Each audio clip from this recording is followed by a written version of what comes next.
दोस्तों याद रखना, तगड़ा और मजबूत जवान पता कौन होता है? जिसकी नजरें पूरी तरह उसके कंट्रोल में हो। ये अलामत जवानी है। जिस आदमी का पूरी तरह, दो लोग दुनिया में कभी कोई कारनामा सर अंजाम नहीं दे सकते, एक जो हराम खाता हो, एक जिसकी नजर नापाक हो।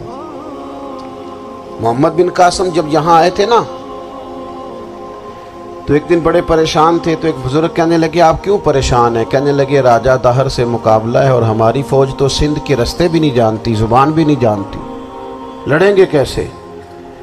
2-4 दिन के बाद उन बुजुर्गों की दोबारा मोहम्मद बिन कासिम से मुलाकात हुई तो बड़े खुश थे। कहा, आप क्यों खुश हैं? कहने लगे, वो मेरा मुकाबला नहीं कर सकता, मैंने तहकीक कर ली। कहा, क्यों? कहने लगे, नजर का गंदा है, और जो नजर के गंदे होते हैं वो मैदानों में ठहरा नहीं करते। मैदान के लिए निकलने के लिए पाक जवानी की जरूरत होती है, ततहीर मिजाज होना जरूरी होता है, पाकीज़ा अफकार और सच्ची और सुच्ची सुथरी सोचों का होना जरूरी होता है। इसलिए फरमाया कि मेरा मुकाबला नहीं कर सकता। हजरत अब्दुल्लाह इब्न हुज़ाफा कमरे में थे, तो वजीर की बेटी अंदर सजी संवरी पहुंच गई। जैसे ही आपने इस कुफर की चाल को देखा तो तयम्मुम करके नफल शुरू किए। वो सारी रात बैठी रही, रब का बंदा सारी रात इबादत करता रहा। इबादत बड़ा सहारा है, मुसल्ला बड़ा सहारा है अल्लाह के बंदों। सुबह दरवाज़ा खोला, वजीर ने अपनी बच्ची से पूछना चाहता था रिजल्ट क्या निकला, तो वो कहने लगी, पीछे हट जा, अब तेरा मेरा ताल्लुक कोई नहीं, मैंने नबी पाक का कलमा पढ़ लिया। उसने कहा, मैंने भी जमाना देखा है, पर ये क्या लोग हैं, कस्तूरी के बने हुए, संदल से धुले हुए, कि मैं सारी रात कमरे में रही और 100 और 1000 आदमी जिस जवान का मुकाबला ना कर सके, इतना ताकतवर जवान कमरे में रहा और उसे नजर उठा के ना देखा। ओ कच्चा रंगे ललारी वाला, जेड़ा चढ़दा ते लैंदा रहिंदा है, ए इश्क तेरे दा रंग मुहम्मद चढ़िया फेर नहीं लैंदा। मैं कहा, एक दफा नजर उठा के नहीं देखा, कमाल हो गई। इतने बड़े लोग, इतनी बड़ी सआदत मंदी, फिरोज बख्ती, मामला फहमी हद हो गई। अल्लाहु अकबर। दोस्तों, बादशाह जब पूरी तरह हार गया ना, उसने कहा, मार दो। तेल गरम किया एक कढ़ाई में, और जब आपको उसमें डालने लगे तो आपकी आंखों में आंसू आ गए। बादशाह का ख्याल हुआ शायद नरम हो गए हैं। कहने लगा, रोए क्यों? फरमाने लगे, सोचता हूँ जान ही एक है, कितना मज़ा है उसकी राह में जान देने का, कितनी लज्जत है उसके नाम पर मरने में, कितना लुत्फ है।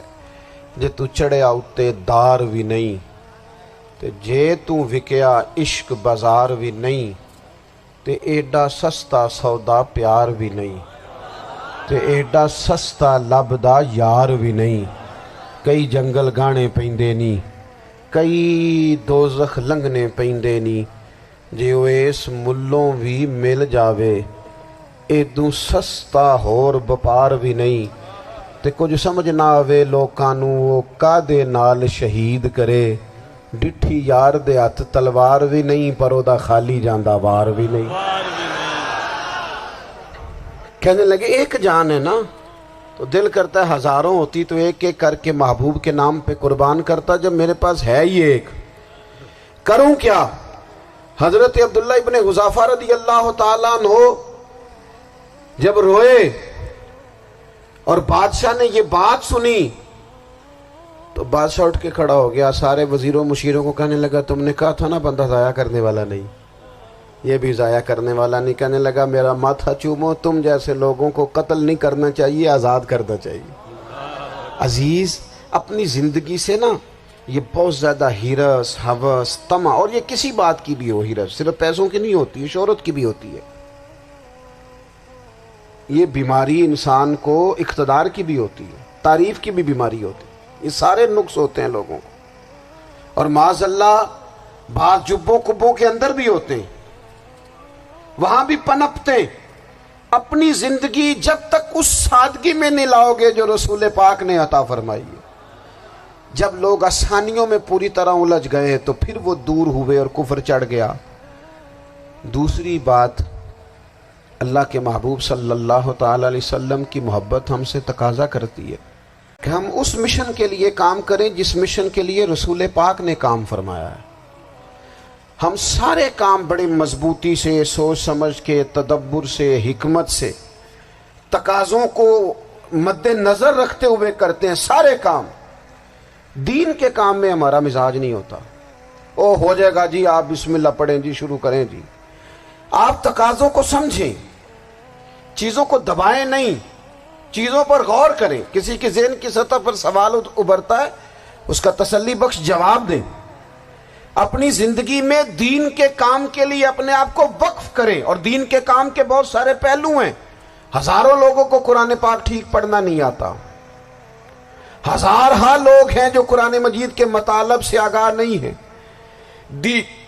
دین کی بنیادی ضروریات سے لوگ نابلد ہیں۔ میں آپ کو کس طرح یہ بات سمجھاؤں کہ ہزاروں کی تعداد میں طلاقیں اس لیے ہوتی ہیں کہ مردوں کو طلاق کے مسئلے نہیں آتے، انہیں پتہ نہیں ہے کہ مجھے حقوق زوجین کے معاملے میں کیسے چلنا ہے۔ ڈھیر سارے گھروں میں تباہی اس لیے ہے کہ تربیت اولاد کا دینی منہج ہمیں نہیں پتا۔ اپنا حصہ ملائیں دین کے کام میں۔ ایک آدمی کو اگر تو نمازی کرنے میں کامیاب ہو گیا، تیری زندگی بدل گئی۔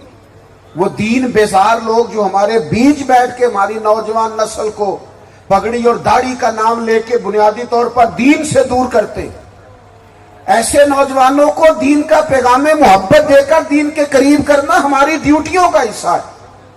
ہمیں ذمہ داری کا احساس کرنا پڑے گا، ہمیں یہ خاص قدم اٹھانا پڑے گا، توجہ دینی پڑے گی۔ مساجد، مدارس، میں آپ سے عرض کروں، اتنی ڈٹ کے مخالفت ہوتی ہے نا مدرسوں کی، اتنی ڈٹ کے۔ میں ادارہ چلاتا ہوں، اس کے چلانے میں جو مشکلات ہیں وہ تو ہم بتا نہیں سکتے آپ کو، اس لیے کہ میری قوم، میرا اس قوم سے تعلق ہے جو نعت خواں امیر کرنا چاہتی ہے، مدرسے نہیں۔ ہاں، نقیب خطیب پیدا کرنا چاہتی ہے، شعر و شاعری کی زندگی کو پروان چڑھانا چاہتی ہے۔ فقط ہمارا ان لوگوں سے تعلق ہے جو لاکھوں کروڑوں روپیہ محافل پہ لگائیں گے، اور قاری صاحب بیچارے اگر مسجد کا کوئی ہونے والا کام کسی وقت بتا دیں گے تو وہ بڑی مشکل آ جائے گی ان کے لیے۔ یہ کیسے ہو سکتا ہے، آپ نے یہ ڈیوٹی بتا دی۔ مدارس، اور جتنا اہم رول دین کو پھیلانے میں مدارس اسلامیہ کا ہے، اتنی زبردست، لوگوں کا خیال ہوتا ہے میری طرح کے لوگ شاید کام کرتے ہیں، ڈیوٹی کرتے ہیں۔ یہ 10-15 لوگ آپ کو نظر آتے ہیں جو آپ کو کہیں میڈیا پر یا ادھر ادھر ڈیوٹی کرتے، مخلص لوگ اپنی جگہ پہ، وہ بھی بڑا ہی کام کر رہے ہیں، جو میڈیا پہ آ کے بھی اخلاص سے اور درد دل سے کو دین کی، ان کی بھی کسی بات کی حوصلہ شکنی نہیں، لیکن ہزارہا اساتذہ جو مدارس میں بیٹھ کے پڑھاتے ہیں، جنہوں نے وہ سارے لوگ تیار، آپ سمجھ نہیں سکتے کتنا بڑا کام۔ حفظ کا استاد جو ہوتا ہے نا، اس کی ڈیوٹی 24 گھنٹے ہوتی ہے، فجر سے پہلے، اور اس نے بچوں کو اٹھانا۔ تنخواہ تو ہم انہیں دینا نہیں نہ چاہتے جی، تنخواہ نہیں دی انہوں نے، ہمیں مولوی امیر نہ ہو جانا۔ مولوی نو تے سوٹ بھی 27ویں والی رات دے ہے تاکہ کدھر سوان کے عید والے دن پا نہ لوے، چونکہ 27ویں تو بعد تے درزی پھڑتا ہی کوئی نہیں، کیوں حضرت؟ ایسا ہی ہے نا، اس وقت تو نہیں نہ لیتا، تو ہم چاہتے ہیں مولوی ہماری مرضی کے ہماری طرح کا سوٹ نہ پہن لے۔ مدارس کی مضبوطی، آپ یہ دیکھ لیں، یہ صلاح الدین ایوبی کا تعلق بھلا کس چیز سے تھا؟